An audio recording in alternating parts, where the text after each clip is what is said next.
अस्सलाम वालेकुम रहमतुल्लाहि व बरकातहू। फ़राक़ की मोहब्बत। एक तुर्क मुसलमान अपने आप बेती बयान करता है कि मैं वहाँ खड़ा देख रहा था कि 4 पुलिस वाले किसी का इंतज़ार कर रहे हैं।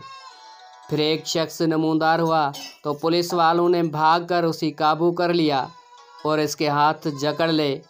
नौजवान ने कहा, मुझे दुआ और तौसील की इजाज़त दे दो, मेरी बात सुन लो, मैं कोई भिखारी नहीं हूँ, न चोर हूँ। फिर वो नौजवान चीखने लगा। मैंने उसे देखा तो ऐसे लगा जैसे मैं उसे जानता हूँ। मैं बताता हूँ कि मैंने उसे कैसे पहचाना।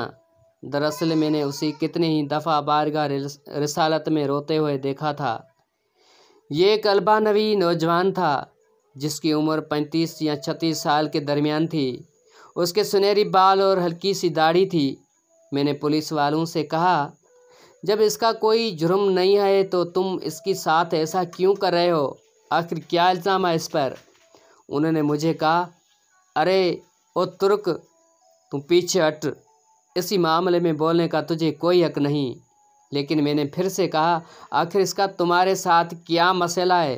क्या इसने कोई चोरी की है? उन्होंने कहा, नहीं, ये बंदा 6 साल से इधर मदीने शरीफ में रह रहा है, लेकिन इसका ये क़याम गैर कानूनी है। हम इस पकड़कर वापस इसके मुल्क भेजना चाहते हैं, लेकिन ये हर दफ़ा हमें चकमा देकर भाग जाता है और जाकर रोज़ा रसूल में पनाह लेता है, और हम इसी अंदर जाकर गिरफ़्तार नहीं करना चाहते थे। मैंने पूछा तो अब इसके साथ क्या करोगे? कहने लगे, हम इस पकड़कर जहाज़ में बिठाएंगे और वापस अल्बानिया भेज देंगे। नौजवान मसलसल रोए जा रहा था और कह रहा था, क्या हो जाएगा अगर तुम मुझे छोड़ दोगे?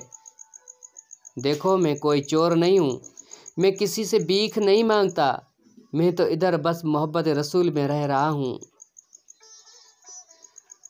पुलिस वालों ने कहा, नहीं, ऐसा जायज़ नहीं है। नौजवान ने कहा, अच्छा, मुझे ज़रा आराम से रसूलुल्लाह सल्लल्लाहु अलैहि वसल्लम से एक अर्ज़ कर लेने दे दो। फिर नौजवान ने अपना मुँह गुंबज़ खज़रा की तरफ कर लिया। पुलिस वालों ने कहा, चल, कह जो कहना है। तो नौजवान ने गुंबज़ खज़रा की तरफ देखा और जो कुछ अरबी में कहा मैंने समझ लिया। वो नौजवान कह रहा था, या रसूल अल्लाह, क्या हमारे दरमियान इत्तेफाक नहीं हुआ था? क्या मैंने अपने माँ बाप को नहीं छोड़ा?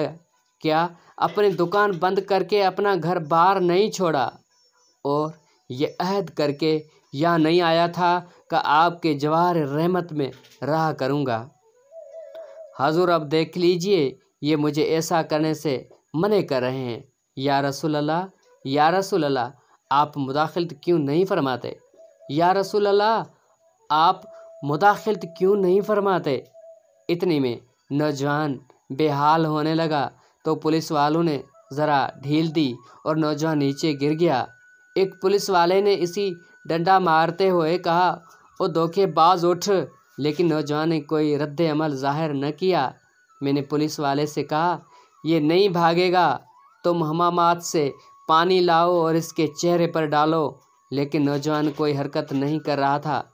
एक पुलिस वाले ने कहा, ऐसे देखो तो सही, कहीं ये सचमुच मर ही न गया हो। दूसरा पुलिस वाला कहने लगा, इसे हमने कौन सी ऐसी ज़रब लगाई है जिससे ये मर जाए? फिर उन्होंने एम्बुलेंस वालों को फ़ोन किया। वो उधर सामने वाले 7 नंबर गेट से एक एम्बुलेंस ले आए। उन्होंने नौजवान की इशारे पर हाथ रखकर हरकत नोट की और नब्ज़ चेक की तो कहने लगे, इसी तो मरते हुए 15 मिनट गुजर चुके हैं। अब पुलिस वाले जैसे मुजरम हो नीचे बैठ गए और रोने लगे।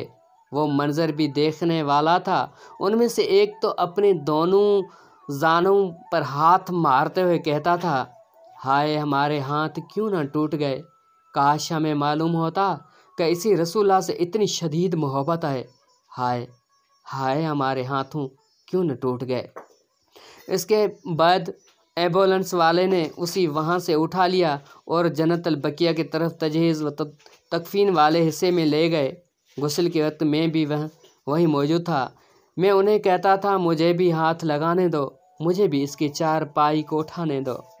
जब जनाजा तैयार होकर नमाज के लिए जाने लगा तो पुलिस वालों ने मुझे कहा, हमने जितना गुनाह उठाया है बस इतना काफ़ी है, इसे हमारे सिवा और कोई नहीं उठाएगा। शायद इसी तरह हमें आखिरत में कुछ रियायत मिल जाए। मेरे सामने ही वो नौजवान बार बार कह रहा था कि या रसूल अल्लाह, आप मुदाखिल क्यों नहीं फरमा रहे। देखा, रसूलुल्लाह सल्लल्लाहु अलैहि वसल्लम ने मुदाखिल फरमा दी और मलकुल मौत ने अपना फ़रीज़ा अदा करके उसी आप तक हमेशा के लिए पहुंचा दिया। अल्लाह हमें अपने हबीब सल्लल्लाहु अलैहि वसल्लम की वैसी ही मोहब्बत अता फरमाए जैसी इस अल्बानी नौजवान को अता फरमाई थी। सब दोस्त एक बार दुरूद शरीफ पढ़ लें। एक बार दुरूद शरीफ पढ़ने से अल्लाह ताला 10 मरतबा रहमत फरमाते हैं।